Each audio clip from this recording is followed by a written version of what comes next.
Hello friends, welcome to more creative. दोस्तों, आज 22 जुलाई दिन सोमवार है। वह हिंदी महीना सावन और कृष्ण पक्ष की प्रतिपदा है। तो चलिए शुरू करते हैं आज की बड़ी खबरें।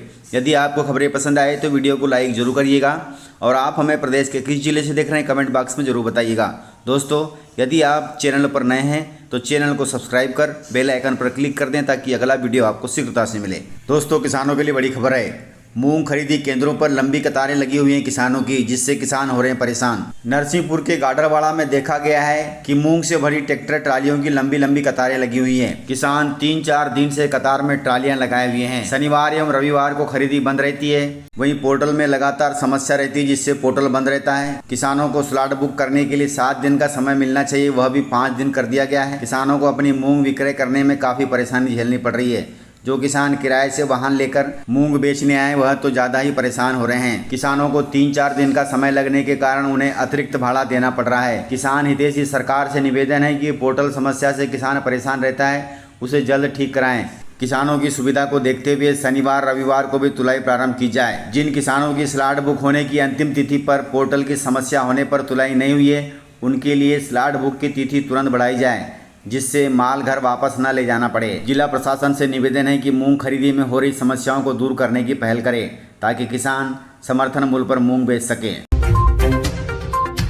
दोस्तों, केंद्रीय बजट 23 जुलाई को जारी होगा। इस बजट में 5 बड़े ऐलान कर सकती है वित्त मंत्री निर्मला सीतारमण। राष्ट्रपति द्रौपदी मुर्मू ने 27 जून को सांसदों की एक साझा बैठक में कहा था कि नए सेशन में सरकार बजट पेश करने जा रही है। बड़े आर्थिक और सामाजिक फैसलों के साथ इस बजट में कई ऐतिहासिक कदम भी देखने को मिलेंगे।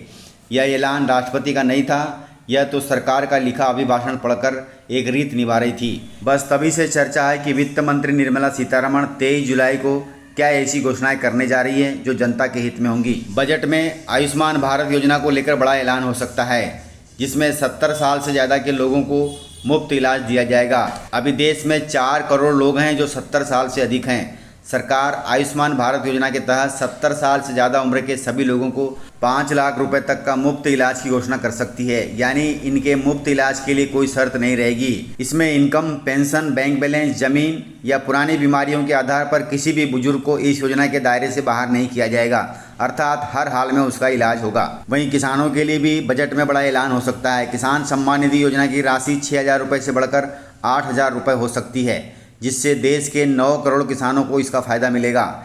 इस योजना में अभी किसानों को 2-2 हज़ार रुपये की 3 किस्त यानी 6,000 रुपये सरकार दे रही है। अब सरकार यह रकम 8,000 रुपये कर सकती है। यदि ऐसा होता है तो देश के 9 करोड़ से ज़्यादा किसानों को इस योजना का लाभ मिलेगा। इसके अलावा सेविंग टैक्स पर भी छूट दे सकती है सरकार, जिसमें लिमिट 1.5 लाख से बढ़ाकर 3 लाख रुपये कर सकती है। इससे 2 करोड़ से ज़्यादा टैक्स पेयरों को मिलेगा फायदा। इस बार के बजट में सरकार इस छूट को अर्थात 1.5 लाख रुपए से बढ़ाकर 2 से 3 लाख रुपए तक कर सकती है। यानी आप टैक्स बचाने के लिए 2 से 3 लाख रुपए तक का निवेश कर सकते हैं। इससे देश के 2 करोड़ से ज़्यादा आयकर दाताओं को फायदा होगा। इसके अलावा इस बजट में हेल्थ इंश्योरेंस प्रीमियर पर टैक्स में छूट मिल सकती है। इससे भी देश के 2 करोड़ से ज्यादा आयकर दाताओं को फायदा मिलेगा। इसके अलावा बजट में सरकार अटल पेंशन योजना की राशि बढ़ा सकती है। अभी तक इस योजना में राशि 5,000 रुपये थी, अब इसे बढ़ाकर 10,000 रुपये कर सकती है। सरकार अटल पेंशन योजना में मिलने वाली पेंशन को 2 गुनी कर सकती है। फिलहाल इस योजना के तहत मिलने वाली पेंशन राशि 5,000 रुपये है, इसे बढ़ाकर 10,000 रुपये किया जा सकता है। पेंशन के लिए व्यक्ति को 20 साल के लिए निवेश करना होगा। इसके बाद 60 साल पूरा होने पर हर महीने 1,000 से लेकर के 5,000 रुपए की पेंशन मिलती रहेगी। बजट में यदि यह राशि बढ़ती है तो पेंशन की राशि भी बढ़ जाएगी। दोस्तों, 23 जुलाई को बजट आना है। 23 जुलाई के बजट में ये सारी योजनाएं लॉन्च हो सकती हैं। यदि ऐसा होता है तो देश की जनता को, किसानों को बहुत फायदा मिलेगा। मध्य प्रदेश में अब सेना के लिए बनेंगे टैंक। जबलपुर में शनिवार 20 जुलाई को आयोजित हुई रीजनल इंडस्ट्री कॉन्क्लेव 2024 में प्रदेश को कई सौगातें मिली है। इसमें देश के साथ साथ विदेश के भी उद्योगपति और उनके प्रतिनिधि शामिल हुए थे। कॉन्क्लेव में बड़ी इकाइयों के लिए 17,000 करोड़ रुपए के निवेश के प्रस्ताव आए हैं। खास बात यह है कि अशोका लेलैंड व ABNL के बीच 600 करोड़ रुपए का आपसी करार हुआ है, जिसके चलते अब यहां टैंक बनाने का निर्माण शुरू होगा। मुख्यमंत्री डॉक्टर मोहन यादव ने जबलपुर में आयोजित की गई इस मीटिंग को एक सफल आयोजन बताया है।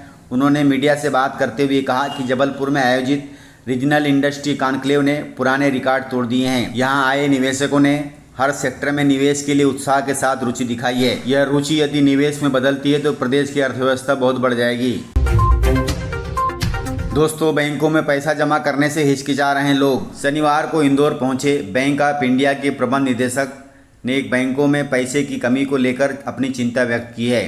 उन्होंने पत्रकारों से बातचीत के दौरान बताया कि लोग अब बैंकों में पैसा जमा करने से हिचकिचा रहे हैं। साथ ही उन्होंने किसानों और स्वयं सहायता समूह को 240 करोड़ रुपए का कृषि ऋण भी वितरित किया है। रजनीश जी ने बताया कि लोग अब सिप अर्थात सिस्टमेटिक इन्वेस्टमेंट प्लान और शेयर बाजार में अधिक निवेश कर रहे हैं। यह प्रवृत्ति बैंकों के लिए एक चुनौती होगी, लेकिन यह देश की अर्थव्यवस्था के लिए सकारात्मक संकेत है। लोगों का निवेश की ओर झुकाव अर्थव्यवस्था को स्थिरता प्रदान करता है। हालांकि इससे बैंकों में जमा राशि की कमी हो रही है। कुल मिलाकर प्रबंधक जी का कहना है कि लोग अब बैंकों में पैसा जमा नहीं कर रहे हैं, वे लोग सिप या फिर म्यूचुअल फंड में पैसा जमा कर रहे हैं, जिससे देश को भी फायदा है और जमा करने वाले को भी फायदा है, क्योंकि इससे देश की अर्थव्यवस्था बढ़ेगी और जमा करने वाले को भी ज़्यादा इंटरेस्ट से पैसा मिलेगा। इसलिए बैंकों के बजाय सिप या म्यूचुअल फंड में पैसा जमा करें। दोस्तों, प्रदेश की आर्थिक राजधानी इंदौर में बढ़ रहा है डेंगू का खतरा। इसको लेकर स्वास्थ्य विभाग ने जारी की है एडवाइजरी। मानसून के आगमन के साथ ही मच्छर से होने वाली बीमारियों का खतरा बढ़ गया है। इस साल अब तक डेंगू इंदौर में बहुत ज़्यादा फैल चुका है।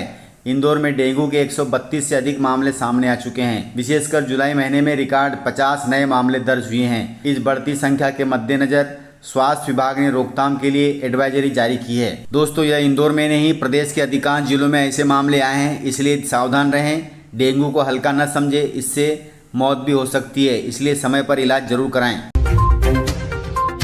दुकान मालिक का नाम बोर्ड पर लिखना अनिवार्य नहीं है। दोस्तों, हाल ही में दुकानों के बोर्ड पर मालिक का नाम लिखने के संबंध में आई खबरों को नगरीय विकास एवं आवास विभाग ने पूरी तरह से भ्रामक और निराधार बताया है। दरअसल विभाग ने स्पष्ट किया है कि नगरीय क्षेत्र में कावड़ यात्रियों के मार्ग में आने वाली दुकानों के बोर्ड पर दुकान मालिक के नाम लिखने संबंधी कोई भी आदेश जारी नहीं हुए हैं। हालांकि यह खबर कल भी आई थी कि दुकान के बोर्ड पर दुकान मालिक का नाम लिखना अनिवार्य कर दिया गया है। इस खबर के बारे में विभाग ने स्पष्ट किया है कि दुकानों के बोर्ड पर मालिक का नाम लिखना अनिवार्य नहीं है। किसी भी निकाय द्वारा इस तरह कोई भी निर्देश जारी नहीं किया गया है। सभी दुकानदारों और निकायों से अनुरोध है कि वे इस संबंध में भ्रामक खबरों पर ध्यान न दें, केवल अधिकारियों के निर्देशों का पालन करें। दोस्तों, अभी प्रदेश में मानसून सत्र के दौरान दस्तक अभियान चल रहा है। दस्तक अभियान के तहत बांट दी एक्सपायरी डेट की दवाई। गनीमत रहे कि किसी को पिलाई नहीं गई, अन्यथा कुछ भी हो सकता था। दोस्तों, मंदसौर जिले से खबर है। मंदसौर जिले में दस्तक अभियान के अंतर्गत आंगनबाड़ियों में दवाई वितरण के दौरान लापरवाही का मामला सामने आया है। मंदसौर के वार्ड क्रमांक 39 की आंगनबाड़ी में एक्सपायरी डेट निकल चुकी दवाई बांट दी गई है। शिकायत के बाद अधिकारी हरकत में आए। वहीं डीपीओ के मुताबिक 4 से 5 स्थानों से शिकायत के बाद दवाइयां वापस मंगा ली गई थी। दवाई किसी को पिलाई नहीं गई। हालांकि सीएमएचओ सिर्फ एक ही स्थान पर शिकायत सामने आने की बात कह रहे हैं, जबकि ऐसा नहीं है। जिले में 4-5 जगह से ऐसी शिकायत प्राप्त हुई है। गनीमत रहे कि कोई अनहोनी नहीं हुई, अर्थात दवा नहीं पिलाई गई, अन्यथा कुछ भी हो सकता था, इसलिए सावधानी बरतें। कोई भी दवा पीते समय उसकी एक्सपायरी डेट जरूर देखें। कोई भी दवा खरीदते समय उसकी एक्सपायरी डेट जरूर देखें, अन्यथा खाने के बाद कुछ भी अनहोनी हो सकती है। इस प्रकार से जानकारियाँ थी। तो मिलते हैं सर अगले वीडियो में, तब तक के लिए जय हिंद, जय भारत, जय मध्य प्रदेश।